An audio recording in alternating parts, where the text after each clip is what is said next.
तो हमारा चैप्टर है आज का transportation in animal and plant. तो देखो, हम लोग सभी लोग भोजन करते हैं। All organism need food, water and oxygen. Organism को फूड चाहिए, वाटर चाहिए और ऑक्सीजन चाहिए सर्वाइवल के लिए, ठीक है। दे नीड टू, उठा के जूता मारेंगे तुम। सभी ऑर्गेनिजम्स को खाना चाहिए, पानी चाहिए और ऑक्सीजन चाहिए सर्वाइवल के लिए, जिंदा रहने के लिए।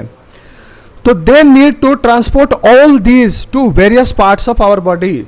हमारे शरीर के सभी अंगों में इनको पहुंचाने के लिए ट्रांसपोर्टेशन सिस्टम का जरूरत होता है। और animal need to transport waste to parts from where they can be removed. ये हर एक पार्ट से जो गंदगी है उसको भी लेके आना पड़ता है, उसके लिए भी ट्रांसपोर्टेशन की ज़रूरत पड़ती है। तो ट्रांसपोर्टेशन सिस्टम हमारा क्या है, देखो सर्कुलेटरी सिस्टम के बारे में पढ़ेंगे। इसमें सबसे पहले आता है ब्लड, ठीक है। Blood is a fluid which flow in blood vessels. Blood vessels क्या होते हैं? ब्लड को फ्लो करने के रास्ते होते हैं। नस जिसको हम लोग कहते हैं, नर्व सिस्टम, ठीक है। तो ब्लड वेसल्स में ब्लड फ्लो करता है। ब्लड कैसा होता है? फ्लूइड की तरह। फ्लूइड किसको कहते हैं? जो फ्लो कर सकता है। It transports substances like digestive food from the small intestine से to the other parts of the body। Digestive food को small intestine से सारे पार्ट में पहुंचाता है। और ऑक्सीजन को from lungs to the every cells of the body। Lungs से ऑक्सीजन को उठाता है कौन? ब्लड, और पूरे शरीर में पहुंचाता है, ठीक है। और क्या काम करता है? It also transport waste for removal from the body. हमारे पूरे शरीर से वेस्ट को उठाता है और शरीर के बाहर भी करने में मदद करता है। कौन? ब्लड। अब ब्लड होता कैसा है? Blood is a liquid which has cells of various kind suspended in it. जैसे पानी में बहुत सारा चीज़ डाल दो, तैरते रहते हैं, फ्लोट करते रहते हैं। तो ब्लड भी एक लिक्विड है जिसमें बहुत सारे टाइप के सेल्स होते हैं, उसमें फ्लोट करते रहते हैं, तैरते रहते हैं, ठीक है। तो जो फ्लूइड पार्ट होता है ब्लड का उसको क्या कहते हैं? प्लाज्मा। अब सेल्स के बारे में, जो फ्लूइड पार्ट हो गया उसको प्लाज्मा कहते हैं। और प्लाज्मा में बहुत सारे सेल्स फ्लोट करते हैं। कौन कौन से सेल्स होते हैं? पहला सेल्स है रेड ब्लड सेल, जिसको आरबीसी भी कहते हैं, which contain red pigments called haemoglobin. Haemoglobin के कारण ही ब्लड का कलर कैसा दिखाई देता है? रेड कलर का दिखाई देता है। Haemoglobin binds with oxygen and transport it to the all parts of the body and ultimately to the cells. Haemoglobin ही ऑक्सीजन को उठाता है, अपने पास रखता है और पूरे शरीर में पहुंचा देता है। It will be difficult to provide oxygen efficiently to all cells of the body without haemoglobin. Haemoglobin नहीं रहता तो हम ऑक्सीजन को पूरे शरीर में नहीं पहुंचा सकते। और हीमोग्लोबिन के कारण ही ब्लड का कलर कैसा होता है? रेड होता है। क्लियर है? दूसरा सेल्स का क्या नाम है? White blood cells. White blood cells क्या करता है? विच फाइट अगेंस्ट जर्म्स दैट में इंटर इन आवर बॉडी। हमारे शरीर में हम इधर से उधर रोड पे जाते हैं, उधर जाते हैं, उधर जाते हैं, बगल में नाला है, बगल से कुछ गंदगी है, तो कोई ना कोई जर्म्स जो हैं, कीटाणु हमारे शरीर में चले जाते हैं जो बीमारी पैदा कर सकते हैं। तो उन बीमारियों से फाइट करने के लिए जो हमारे ब्लड में जो सेल्स होता है उसको कहते हैं वाइट ब्लड सेल्स। का काम होता है बीमारियों से फाइट करना, जो जर्म्स होते हैं उनसे फाइट करना, ठीक है। अब देखो, यदि ब्लड हमारे शरीर से बाहर निकलने लगा, कहीं पे कट गया और ब्लड निकलने लगा, तो आफ्टर सम टाइम्स तुम नोटिस किए होगे कि ब्लड जो है वो स्टॉप हो जाता है और एक डार्क रेड क्लोटिंग हो जाती है, जम जाता है ऊपर में। हैज प्लग्ड टू कट, और वो क्या करता है, प्लग्ड कर देता है, जो कटिंग का रास्ता जो है, मुंह जो है उसको बंद कर देता है। तो वो क्यों होता है? क्योंकि हमारे ब्लड में प्लेटलेट्स होते हैं, एक अलग सेल होता है जिसको क्या कहते हैं, platelets. The clot is formed because of the presence of another type of cell in the blood called platelets. Platelets का क्या काम होता है, ब्लड यदि कहीं से कट गया, फ्लो कर रहा है तो उसको क्लोटिंग कर देना, बंद कर देना मुंह को, ठीक है, ब्लड को जमा के मुंह बंद कर देना। क्लियर है? अब देखो ब्लड वेसल्स के बारे में पढ़ते हैं। ब्लड के बारे में पढ़ लिए। ब्लड वेसल्स, ब्लड के आने जाने का जो रास्ता है, जिसको नस कहते हैं या नर्वस सिस्टम कहते हैं, जो नसें होती हैं उनके बारे में हम पढ़ते हैं। दो टाइप की नसें होती हैं, जैसे हमने प्लांट में देखा था कि दो टाइप के सिस्टम होता है, एक ले जाने के लिए और एक वेस्ट ले आने के लिए। तो वैसे ही हमारे शरीर में जो भोजन है या ऑक्सीजन है उसको ले जाने के लिए अलग सिस्टम है और वेस्ट मटेरियल को ले आने का अलग सिस्टम है। क्लियर है? तो ब्लड वेसल्स के बारे में पढ़ेंगे। There are different type of blood vessels in body. You know that during inhalation, जब हम सांस लेते हैं तो फ्रेश ऑक्सीजन को लेते हैं लंग्स में। Oxygen has to transported to the rest part of the body. Lungs में ले तो लिया, लेकिन लंग्स से कहाँ जाएगा? पूरे शरीर में जाएगा, पूरे सेल्स में जाएगा। तो ब्लड क्या करता है, तो इसको ऑक्सीजन को पूरे शरीर में पहुंचाता है। और एक और काम होता है, blood speak up the waste material including carbon dioxide from the cells. सभी सेल से वो कार्बन डाइऑक्साइड को उठाता है और लाता है, ठीक है। This blood has to go back to the heart for the transport to the lungs for removal of carbon dioxide. और ये हार्ट के पास जाएगा कि हमको थोड़ा प्रेशर दो कि हम फिर से लंग्स के पास जाएं कार्बन डाइऑक्साइड को छोड़ने के लिए, ठीक है। तो ये सारा काम अलग अलग रास्ते से होता है और इन रास्तों को एक साथ क्या कहते हैं? Blood vessels. तो ब्लड वेसल्स कितने टाइप की हो गई? दो टाइप की। एक को हम कहते हैं आर्टरीज और एक को कहते हैं वेन्स। दो कलर की ब्लड वेसल्स है, ठीक है, एक ब्लू कलर और एक रेड कलर। तो रेड कलर जो है वो क्या है? आर्टरीज है, और ब्लू कलर क्या है? वेन्स है। और यहाँ पे हार्ट का भी पिक्चर देख सकते हो। हार्ट क्या करता है? पंपिंग करने का काम करता है, पंप की तरह, ठीक है, प्रेशर क्रिएट करता है। अब आर्टरीज का क्या काम होता है? Arteries carries oxygen rich blood from heart to all part of the body. Oxygen को लेके हार्ट के पास रहता है और हार्ट पंप करता है तो पूरे शरीर में पहुंच जाता है। क्लियर है? Since the blood flow is rapid, बहुत तेजी से जाता है, and at a high pressure the arteries have thick elastic wall. चूँकि ये बहुत हाई प्रेशर में बहुत तेज़ी से जाता है तो हमारा जो आर्टरीज है वो थिक इलास्टिक वॉल होता है। तो मोटा होता है कि फटे नहीं जल्दी, और इलास्टिक होता है मतलब ज़्यादा अमाउंट में जाएगा तो कहीं कहीं फूल भी जाता है, ठीक है, फूलना पिचकना भी कर सकता है। यदि ऐसा प्रेशर की डिमांड आई तो मतलब नस फटती नहीं है। नस ब्रेन के प्रेशर से फट जाता है, नाम सुने हो ना, ब्रेन हैमरेज हो गया तो ब्रेन के प्रेशर से दिमाग की नस फट जाती है और पूरे दिमाग में ब्लड फैल जाता है तो आदमी मर जाता है। तो नसें फटनी नहीं चाहिए, चूँकि हाई प्रेशर और तेज़ी से ब्लड चलती है, इसीलिए आर्टरीज क्या होता है? थिक भी होता है, मोटा भी होता है और इलास्टिक भी होता है। उसको खींचोगे तो इलास्टिसिटी होती है उसमें। क्लियर है? अब देखो, place your middle and index finger of your right hand to the inner side of your wrist. उसमें पल्स देख सकते हैं, ठीक है, पल्स को देखने की बात कर रहा है। तो क्या कर रहा है? This throbbing is called pulse and is due to blood flowing in arteries. Blood को आर्टरीज में फ्लो होने के कारण ही ये पल्स हमको यहाँ पे पता चलता है, अनुभव होता है, एक्सपीरियंस होता है।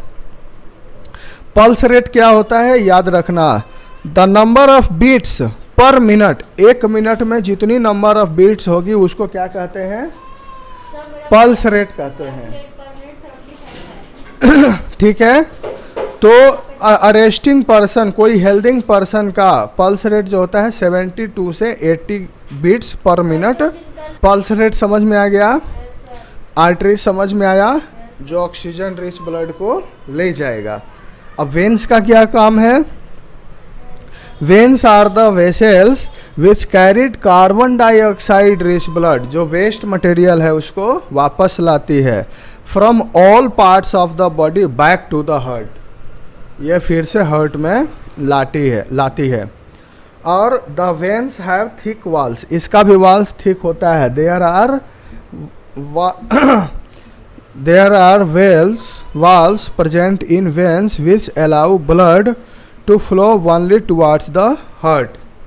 इसमें वॉल्स होते हैं, ठीक है, जो कि केवल हार्ट की तरफ ब्लड को फ्लो करते हैं, वापस नहीं जा सकता। ठीक है, ऐसे वाल होते हैं, जैसे नल खोलते हैं ना तो उसको वाल होता है ना, नल का पानी आने लगता है, वैसे ही हमारे शरीर में वाल होते हैं जो कि एक ही डायरेक्शन में ब्लड फ्लो करेगा। क्योंकि मान लो कि दोनों मिक्स हो जाएंगे तो दिक्कत हो जाएगा। ठीक है, ये देखो, ये लंग्स है और ये वेन्स है और ये आर्टरीज है। तो आर्टरीज जो है वो हमेशा हार्ट से लंग और हार्ट से, arteries divided into smaller vessels. जो आर्टरीज जो होती है, जो ब्लड को हार्ट से अदर पार्ट्स में पहुंचाती है, वो छोटे छोटे ब्रांचेज में डिवाइडेड होती है, स्मॉलर वेसल्स में डिवाइड होती है on reaching to the tissue, ताकि ये हर एक टिश्यू के पास पहुंच पाए, हर एक सेल्स के पास पहुंच जाए। They divided further into extremely thin tubes called capillaries. जैसे देखो कैपिलरीज कहते हैं, ठीक है, और capillaries joins of to form veins which empty into the heart. और फिर ये देखो आर्टरीज है, ये डिवाइड हो गई छोटे छोटे कैपिलरीज में। ठीक है, सारी छोटे छोटे कैपिलरीज में, तो ये पहुंच गया, पूरा हमारा जो एनर्जी था, जो ऑक्सीजन था, वो पहुंच गया। और फिर यहाँ से कार्बन डाइऑक्साइड जो है और तमाम वेस्ट मटेरियल उठाएगा और फिर से ये वेन्स के माध्यम से फिर हार्ट में आ जाएगा। ठीक है, तो ये बाहर आ जाता है। क्लियर है? तो कैपिलरीज, पहले जो आर्टरीज है वो बिल्कुल स्मॉलर में डिवाइड हो जाता है वेसल्स में, जिसको कैपिलरीज कहते हैं, और फिर स्मॉलर कैपिलरीज ज्वाइन होकर फिर वेन्स बना देते हैं, जिससे वेस्ट मटेरियल आता है। क्लियर है? हार्ट का काम क्या है? हार्ट का काम केवल पंपिंग करना है। क्लियर है? Heart is a organ which beats continuously to act as pump की तरह काम करता है और कंटिन्यू बीट करता है, काम करता है for the transport of blood को ट्रांसपोर्ट करने के लिए, which carries other substances with it.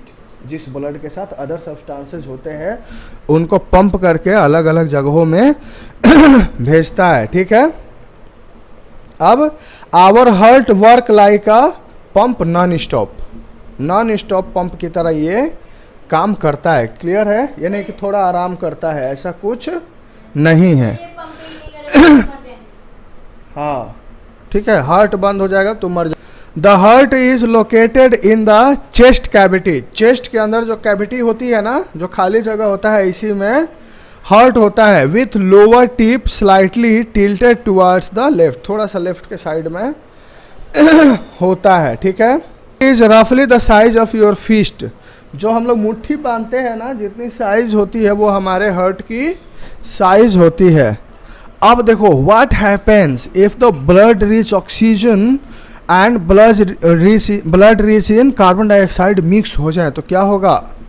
पूरा का पूरा सिस्टम गड़बड़ हो जाएगा, हमारे शरीर को एनर्जी नहीं पहुंच पाएगी और हमारी डेथ भी हो सकती है। क्लियर है? तो ये मिक्सिंग से बचाने के लिए कि भाई ऑक्सीजन वाला ब्लड अलग रास्ते से जाए और कार्बन डाइऑक्साइड वाला ब्लड अलग रास्ते से आए। ठीक है, इसके लिए हार्ट जो है हमारा वो फोर चैम्बर्स में डिवाइड है, 4 चैम्बर में डिवाइड है, ठीक है। एनर्जी ले जाने वाला ब्लड और कार्बन डाइऑक्साइड ले आने वाला ब्लड मिक्स नहीं हो सके। क्लियर है। Two upper chamber are called atria and two lower chamber are called ventricles. देखो 4 चैम्बर होते हैं, 1 2 3 4। दोनों अपर चैम्बर को क्या कहते हैं? एट्रिया।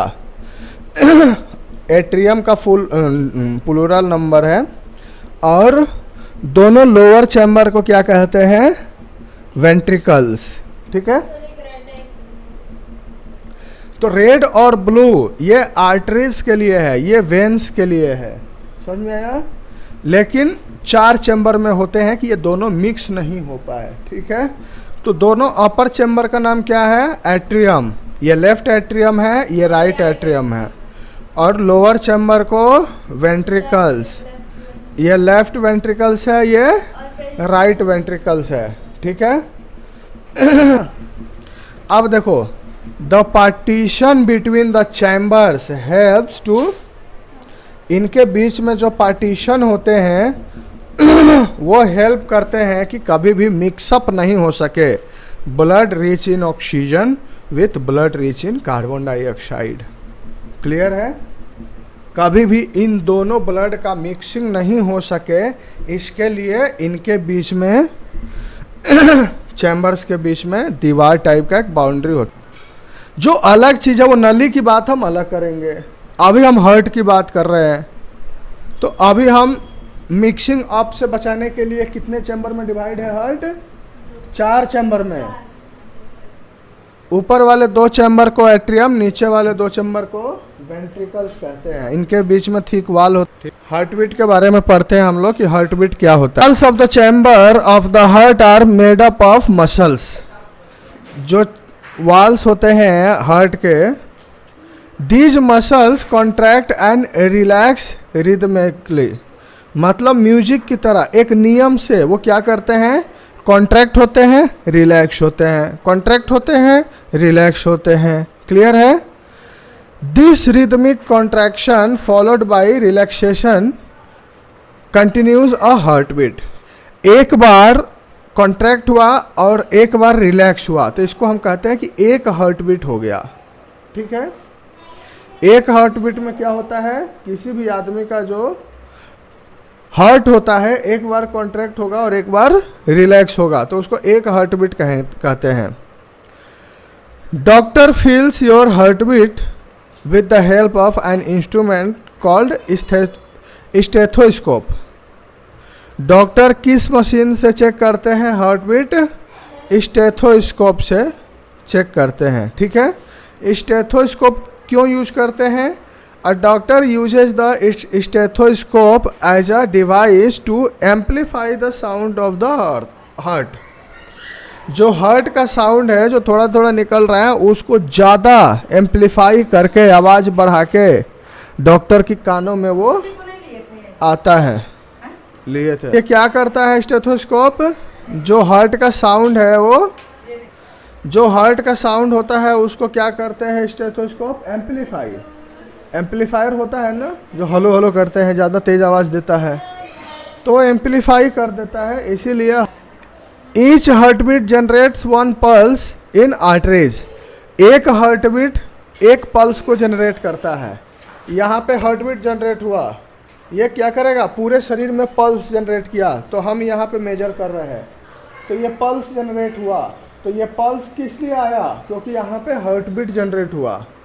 हार्ट बीट क्यों जनरेट हुआ? क्योंकि हार्ट ने पंप की तरह काम किया। कैसे काम किया? एक बार कॉन्ट्रैक्ट हुआ और एक बार रिलैक्स हुआ। तो हम कहते हैं कि एक बार पल्स हुआ, एक पल्स हुआ। तो जितना हार्ट बीट उतना पल्स। समझ में आया? एक हार्ट बीट से एक पल्स बनता है। And the pulse rate per minute indicates the rate of the heart beat. मतलब जो पल्स रेट होता है वही हार्ट बीट का रेट होता है। पल्स रेट क्या बताया था हमने?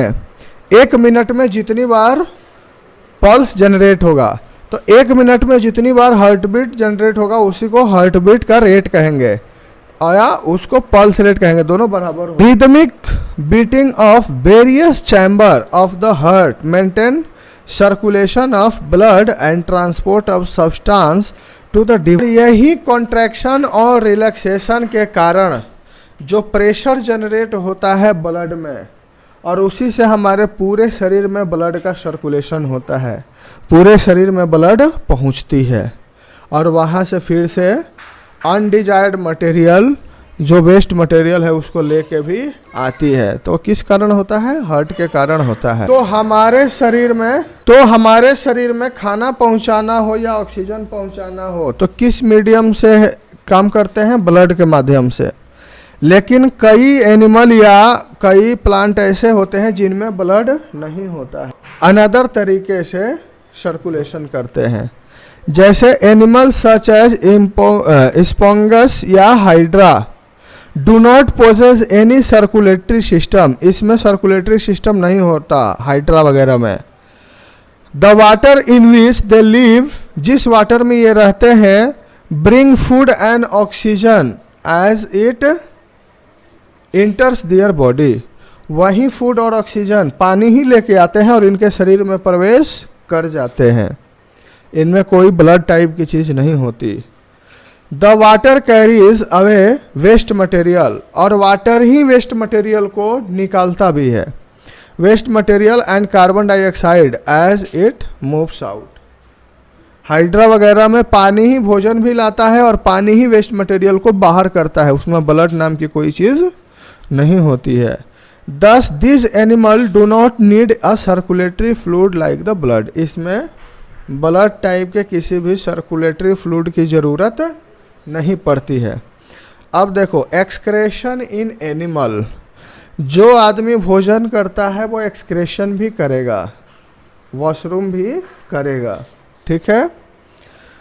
Carbon dioxide is removed as waste from the body through the lungs during exhalation. हम कार्बन डाइऑक्साइड को कैसे रिमूव करते हैं अपने शरीर से? एक्सहेलेशन, जब हम सांस छोड़ते हैं तो कार्बन डाइऑक्साइड निकल जाता है बाहर, क्लियर है। Undigested food is remove during egestion, जब हम वॉशरूम करते हैं तो अनडाइजेस्टेड फूड जो होता है हमारे शरीर से बाहर निकल जाता है।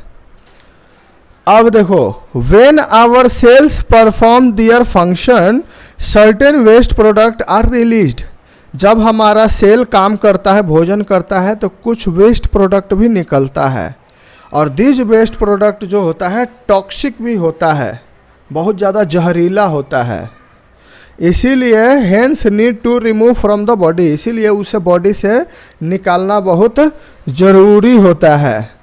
The process of removal of waste produced in the cells of the living organism is called excretion. हमारे शरीर से वेस्ट प्रोडक्ट को बाहर निकालने की प्रोसेस को क्या कहते हैं? एक्सक्रेशन। और इस प्रोसेस में जिन जिन पार्ट्स का उपयोग होता है उसे एक्सक्रेटरी सिस्टम कहते हैं। समझ आया? हमारे शरीर के जिस जिस पार्ट का उपयोग होता है उसे एक्सक्रेटरी सिस्टम कहते हैं, ठीक है। एक्सक्रेटरी सिस्टम इन ह्यूमंस पढ़ते हैं। The waste which is present in the blood has to be removed from the body, जो ब्लड में गंदगी आई है सेल्स के द्वारा उसको रिमूव करना है, ठीक है। A mechanism to filter the blood is required, इसीलिए ब्लड को फिल्टर करना, छानना, साफ सफाई करना जरूरी है। This is done by the blood capillaries in the kidney, ये कहाँ होता है? किडनी में होता है, ब्लड कैपिलरीज द्वारा, क्लियर है। किडनी में जो ब्लड है वो फिल्टर होता है, साफ सफाई होती है, याद रखना।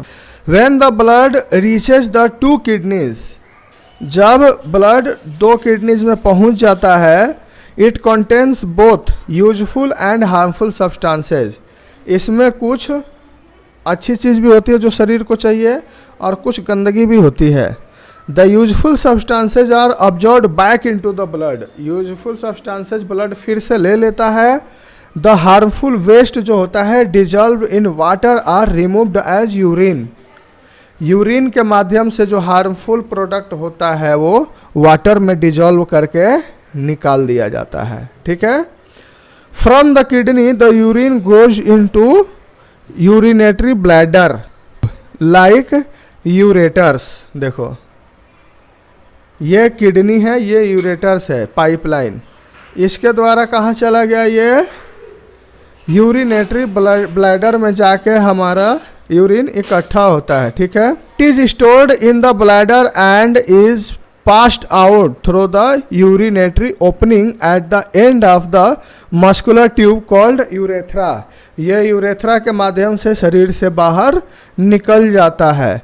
तो the kidney, ureters, bladder and urethra form the excretory system.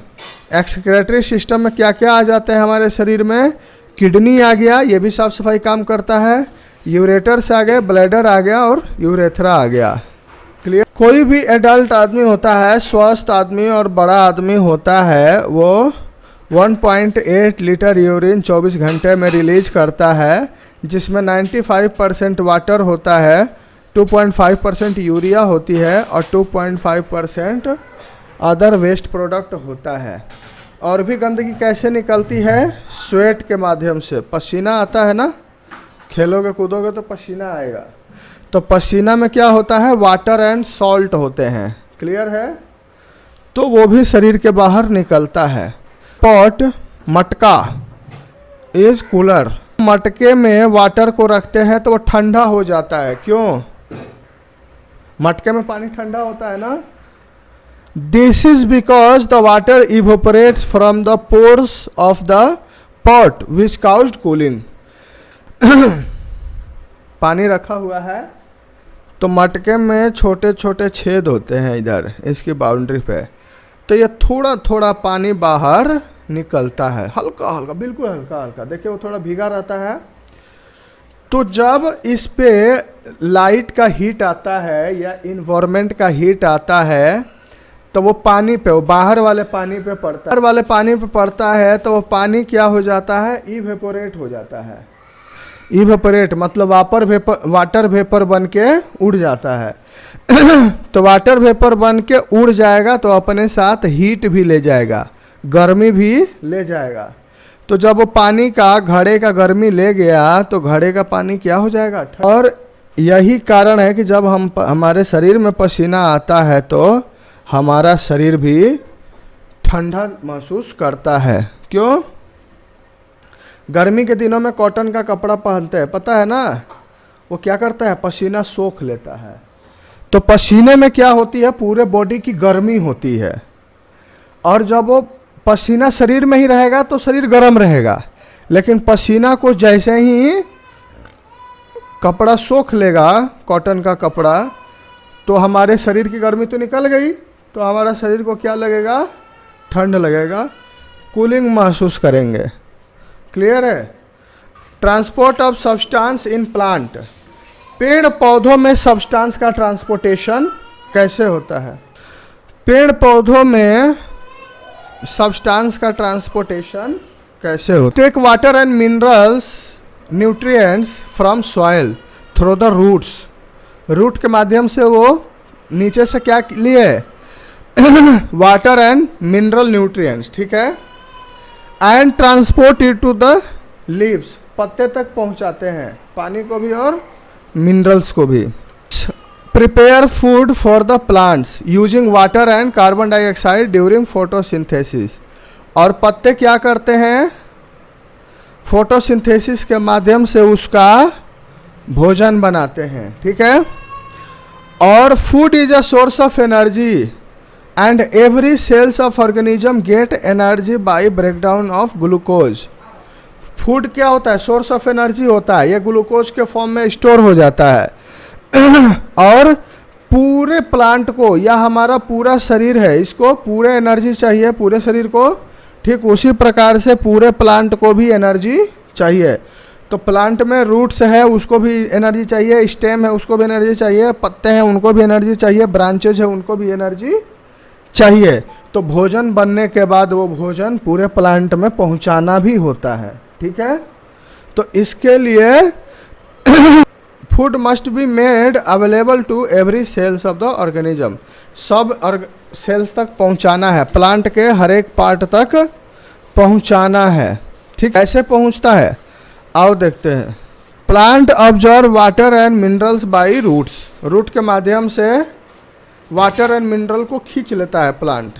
Root के पास क्या होता है, have root hair, root hair होते हैं जो कि इस एरिया को इंक्रीज करते हैं और ज़्यादा से ज़्यादा ऑब्जॉर्प्शन ऑफ वाटर करते हैं, ज़्यादा से ज़्यादा वाटर को ऑब्जर्व करते हैं, मिनरल को ऑब्जर्व करते हैं जो कि डिजॉल्व इन वाटर, वाटर में डिजॉल्व होता है। ठीक है, the root hair is in contact with the water present, किससे कनेक्टेड होते हैं, वाटर से कनेक्टेड होते हैं जो मिट्टी के बीच में होते हैं। ठीक है, अब वही वाटर खींच के वो कहाँ पहुँचा देते हैं, पत्ते के पास। Plant have pipe like vessel to transport water and nutrients from the soil, soil से पत्ते तक पहुँचाने के लिए वाटर मिनरल को एक पाइपलाइन स्ट्रक्चर होती है प्लांट के पास।